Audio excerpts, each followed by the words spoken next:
कैसा लगा रिजल्ट? बहुत बढ़िया लगा। सब पहले- तो बेस्ट नहीं बनता। पहले रिजल्ट रैंक देखा या मार्क्स देखी? अभी बताओ एग्जाम के समय क्या कॉन्फिडेंस था तुम्हारा? एग्जाम में कॉन्फिडेंस था कि हाँ अच्छे पेपर होंगे, सारा अच्छा कर लेंगे अपन? हाय स्टूडेंट्स, मैं C RC Sharma, chairman VSI Jaipur, और आज आप लोगों को मिलाने वाला हूँ मैं अपूर्वा सिंगल से, जिसने सीए इंटरमीडिएट जनवरी 25 में और इंडिया 17th रैंक हासिल करी है और मार्क्स आए हैं 482। और एक खुशी की बात यह है कि इसकी सिस्टर अनुष्का सिंगल, दोनों ट्विंस है, और उसने भी 6 रैंक हासिल करी है इसी एग्जाम में। तो Apoorva, very very congratulation. Thank you sir. कैसा लगा बेटा तुम्हारे को? सर बहुत अच्छा लगा। बहुत अच्छा लगा। रिजल्ट क्या बता के चला? सर रिजल्ट का तो सब निकाल देते जब तक तो मतलब आ ही नहीं रहा था, रिजल्ट बैठे थे जब तक नहीं आता सर। एंड में लैपटॉप बंद ही करने जा रहे थे तो मेरे भाई ने रिजल्ट निकाला तो आ गया। निकल के आ गया। कैसा लगा रिजल्ट? बहुत बढ़िया लगा। सब पहले- तो बेस्ट नहीं बनता। पहले रिजल्ट रैंक देखा या मार्क्स देखे? सबसे पहले मार्क्स देख।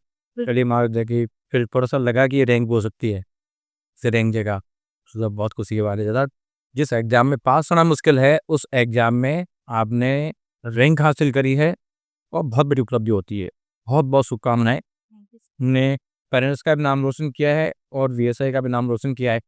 अच्छा, ये बताओ कि आप लोग तुम लोग फाउंडेशन में वीएसआई में थी, यस। ठीक है ना? फाउंडेशन के बाद कब से चालू करी थी क्लासेस? सर फाउंडेशन के एग्जाम खत्म होने के बाद 4-5 दिन के बाद ही हो गए थे। फाउंडेशन के 4 में क्लास चालू कर दिया था, तो ये कोर्स जो आपका हुआ वो लगभग 6 महीने पहले कंप्लीट हो गया था आपका। तो इस 6 मंथ का क्या रोल रहा है? 6 मंथ टाइम सफिशिएंट है या कम है, ज़्यादा है? सर खूब ज्यादा ही है। 6 मंथ ज़्यादा था, तो 6 मंथ इसलिए ज़्यादा आ गया तुम्हारे को कि 2 महीने नवंबर में होनी थी, जनवरी में हुई, ठीक है ना? लेकिन 6 मंथ का तुमने पूरा यूटिलाइजेशन किया, उसका इफेक्ट है। अदरवाइज 6 मंथ का भी अगर वेस्टेज कर देते तो फिर रिजल्ट में दिक्कत आती। अच्छा, मैट्रिक क्या पढ़ा बताओ तुमने? आईसीआई पढ़ा या और कुछ भी पढ़ा? सर आईसीआई और वीएसआई में जो टीचर्स नोट्स लिखवा देते हैं। हम ये ऐसे को कॉन्सेप्टल जो चीज़ दिखाते थे उसको, और ये मतलब आईसीआई को किया, ऐसे के बाहर तो कोई क्वेश्चन नहीं करे। नहीं। वो कुछ क्वेश्चन तो मैं अलग से निकाल के दे दे। हाँ, वो आरटीपी एमटीपी कुछ क्वेश्चन अलग निकाल के दिए, वो करे, इसके अलावा बाकी नहीं करे। तो ये जो आपके टेस्ट सीरीज में क्या कॉन्फिडेंस आया, उसका क्या इफेक्ट है टेस्ट सीरीज का? सर टेस्ट सीरीज से ऐसा लगता है मतलब कि जैसे अगर टेस्ट सीरीज नहीं दो तो ऐसा लगता है कि 1.5 दिन में कैसे करेंगे कोर्स, और टेस्ट सीरीज जैसे मतलब कॉन्फिडेंस आता है हाँ हो सकता है 1.5 दिन में भी कोर्स। जो होता है ऐसा लगता है कि होएगा ही नहीं, मतलब कुछ ना कुछ तो छोड़ना ही पड़ेगा, उसके बाद आप सारा कर सकते हैं उसमें। और सोच में कुछ छूटता भी होगा टेस्ट के साथ, या पूरा हो जाता था? सब पूरा हो जाता है। पूरा हो जाता था। हाँ, तो लेकिन धीरे धीरे टाइम कम होता गया उसका और कॉन्फिडेंस बढ़ता गया। हाँ सर वो तो फिर रट जा मतलब लर्न हो जाती है सही चीज, कंसेप्ट ज्यादा क्लियर हो जाता है टेस्ट मतलब देते देते। डाउट्स आते तो हर पूछ भी लो टीचर से, अच्छा। और सर डाउट्स मतलब सॉल्व भी हो जाते हैं, हाँ टीचर रिप्लाई भी करते हैं, मतलब ऐसा नहीं कि नहीं करी। अच्छा, बताओ कि तुमने क्लासिक पूरी कोई मिस करी? नो सर एक भी। एक भी नहीं करे ना?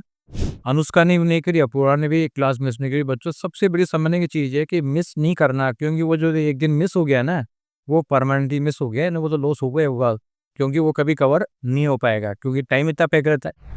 अभी बताओ एग्जाम के समय क्या कॉन्फिडेंस था तुम्हारा? एग्जाम में कॉन्फिडेंस था कि हाँ अच्छे पेपर होंगे, सारा अच्छा कर लेंगे अपन?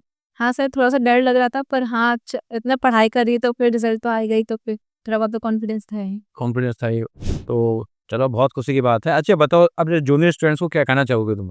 सर कुछ नहीं बस लगे रहो, मतलब मैथ रंग लाएगी कभी ना कभी, मतलब भले फर्स्ट अटेम्प्ट में ना हो लेकिन सेकंड अटेम्प्ट में जरूर आ जाएगा, मतलब मैथ करोगे तो जरूर मेहनत करोगे तो पास होंगे पास। ये कोई कंफ्यूजन नहीं है। तो लेकिन बच्चे मेहनत नहीं करते हैं तो फिर वो दिक्कत ही। फिर तो सर होंगे ही नहीं फिर। हाँ, तो इसलिए बस ये में हार्ड वर्क सबसे ज्यादा जरूरी है। हार्ड वर्क सबसे ज़्यादा जरूरी है।